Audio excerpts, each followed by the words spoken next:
Welcome to another video from DowerChin.com. I was asked recently about how to install Joomla, and I've thought about it. And usually, when installing any open source software like Joomla, Drupal, or the content management system like that, it sort of requires the use of an actual account with a web server such as Apache installed and MySQL as a database for the application. And if you don't have a hosting account, you're kind of stuck. If you don't have a hosting account, like say from Bluehost or 101 or hosting.com and such. So, but you're not really at a loss. There are tools available to let you kind of run your own web server on your own computer system, where you can install the CMS tools or other applications without having to worry about having an actual account somewhere that you can try things out before actually putting the money down for an actual hosting account. So I'm going to show you how to do that today with some free tools. The tools that I'm going to use, one in particular is called XAMPP from Apache Friends. And XAMPP comes in various flavors. It comes with a version for Windows, Macintosh as well, and Linux. And as you can see from the description here, it actually comes with a version of the Apache web server, MySQL database, PHP, which is important for those applications, PHP which is the actual database administration tool, a FileZilla FTP server, and a Tomcat server as well. So it's pretty much a self-contained environment. So if you download that, you will have download the installer, and then you can work with it. Now, the other thing you're going to need, obviously, is the actual Joomla software, which if you basically Google for Joomla or go to joomla.org, you will get to find the software. From there, you can download the latest version of Joomla and have that ready to go. So, first things first is once you get your stuff you need to install things. So I have already downloaded it. So I downloaded the installer file. So basically, from here, I will install XAMPP. Now let's just run this program. I'm going to use the defaults, and I'll choose English and go to next. Take the default for the C drive, for the XAMPP folder. And now the one part here is it asks you if you want to run any of these applications as a service. And what that means is that if you run them as a service, they will automatically start when you log in or run Windows. And by default, they're unchecked. And if you really want to have them start automatically, you can do so, but I usually typically don't, so I'm going to leave these unchecked. Okay, so the install is now finished. So now hit finish, and ask if you want to run the control panel, and we'll say yes. Alright, so here's the control panel. Now it shows the applications that are part of XAMPP. As you can see, Apache, MySQL, FileZilla, Mercury, and Tomcat. Now, the three pieces that by default are installed here are the Apache server, the MySQL database, and the FileZilla FTP server. The two we care about the most are these two. So we'll just oh, I didn't want to do that. Sorry, don't check on these. These are if you want to manually turn these into services. And I don't want to do that. So I'm going to start this up, start Apache, and then start MySQL. So now that they're running, what we can do now is if you go to a browser window, like we'll go here, open a new tab, and if I type in http://localhost, hit enter, I will get an XAMPP welcome page. And this right here will tell you that basically the XAMPP software is now installed properly. Now, the next thing we need to do, though, is we need to basically get the Joomla software. So I downloaded it already, and you have to extract it, because it's a zip file. So we'll extract all, and we'll just extract it just into this default location for now. Let it go. So now we wait for the extraction to go.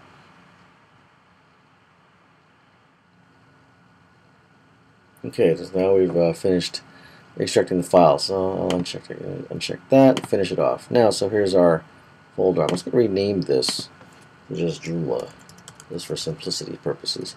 So now what we're going to do is we have to copy this into the location where Joomla actually holds the files that it actually runs on its own web server. Now it's usually stored in XAMPP, CXAMPP, and then if you look in here for htdocs, this is where it belongs. Now you'll see some other files in here. The index.html file is actually what you see here. We'll actually take this and we will just drop it into this location. Voila. Okay, so now that we've got that, next thing we need to do now is we can go to the browser we had before. Let's see once it's done moving. Then we can actually change this to localhost/Joomla. If you hit enter, you will see a welcome page for the Joomla installation. First thing it asks you for is the language, and since we're doing English, we'll leave it alone. Next. Now what it does a kind of a pre-check of your system to make sure that you have everything you need, or that everything it needs to run properly, and everything's green across the board in this instance here. So now I'll hit next, and of course the terms, the license next. And so here we are for the database stuff. Now this is kind of important. Localhost is fine because you're running on the local system. Now by default, the username for the database that comes with XAMPP is root. So we just type root, no password, database name.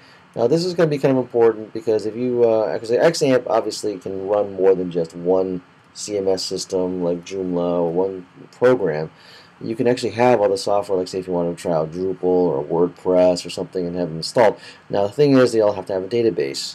And to help distinguish them, you should give a database name for where it's going to store this information. We'll just call this Joomla test. Joomla test. And the table prefix, now this is also in case that if anything else shares this database, for example, to avoid conflicts, it actually generates a random prefix before the tables that's used for it. And this is perfectly fine. We'll just leave it as is, and we'll just continue on with our installation process. Next. And then basically from here, we wait, and now this asks for about the FTP server. Since we're running local, it's not that really important, so I'm going to skip this step and just hit next. And then now the site name you want to use, and so we'll just give it a name like Joomla test. Email, just use my own email address, for example. Feel free to use your own. And this is going to be the administrator login for the actual system itself, for the actual CMS. And so I'll just use admin. Alright, I'm going to reiterate that you don't want to use these settings if you're actually putting this in a server, production server for the outside world. I really highly recommend you do not do this. But since we're running local, it doesn't really matter, and all for testing and playing around with stuff anyway. So I have the username and password is admin. So we'll go next, and it's done. Now the one thing here, this little red blurb here is basically it is warning you that you need to remove the installation folder. And the reason why is having the installation folder out there is dangerous, because if in a production server environment, someone can look at your installation files and actually be able to get into your system and wreak havoc. And so we usually don't. It's good practice to get rid of it, and this forces you to do so. So we'll remove it, and now we're done. So now it gives you two options. You can actually go to the site itself or go to the administrator console. Why don't you go to the site and just pull it up. Now, some of you are going to be able to see this. This is actually errors. Now, granted, these are actually more or less the warnings more than errors. And if you run into this, what's happening is the PHP language settings are a little too strict. So basically that it reports errors and stuff that you probably don't need to see. So in order to fix this problem, we'll have to actually go in and edit the PHP Ini files. So where you can find that is if you pull up the window you had before for the XAMPP folder and go out to the PHP folder up here somewhere. So see XAMPP PHP, and if you look in this list of files, you will see a PHP Ini file. Now what you can do is you can open this file in Notepad, and so I'm going to open it with Notepad. And so here's this monstrous file of config settings. So what we're going to look for in here, we'll just do a find, and we're going to find error underscore reporting space equals. And so that takes us down here where we can sort of see the file here. So here we are. So error reporting. Now what we want to do is we want to actually not have it report all these error conditions because we don't want to see all that. And so we're going to basically replace it with this string here. I actually copy and pasted it, so essentially it is all and that's a tilde sign, notice and tilde deprecated. Next thing we want to find in here is we're going to edit find, and we're going to find the displaying of errors. Display errors space equals find, and we'll scroll down a little bit here and we'll see that there it is on. We want to turn this off, capital O lowercase ff. And so now if we do that, file and save this file, so we can close this file down as we're done with this file.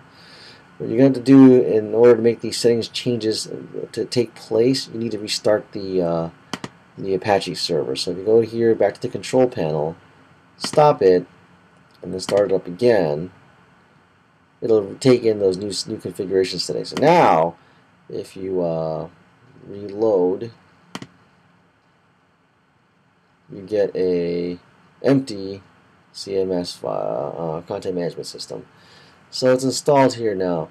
The one step that I did not mention is during the database setup in the Joomla installation, there is an option to install sample data, and so that's something you may want to do if you actually want to have some stuff in here as opposed to having a completely blank content management system. But pretty much that is it, though. I mean, for the most part, for installation, to get it to run, this is already running on my system now. So I have a full-fledged CMS running on my system that uses an actual MySQL database, and it would really be exactly the same thing you would have if you actually had a hosting account. And so, so from here, you're free to basically install plugins and additional, work on this website as if it was your own. Configure it and play around with settings, and that's it. So, well, I hope you enjoyed watching this video. Hopefully it was helpful for you. Feel free to leave any comments or send me an email if you're having troubles. Thanks for watching.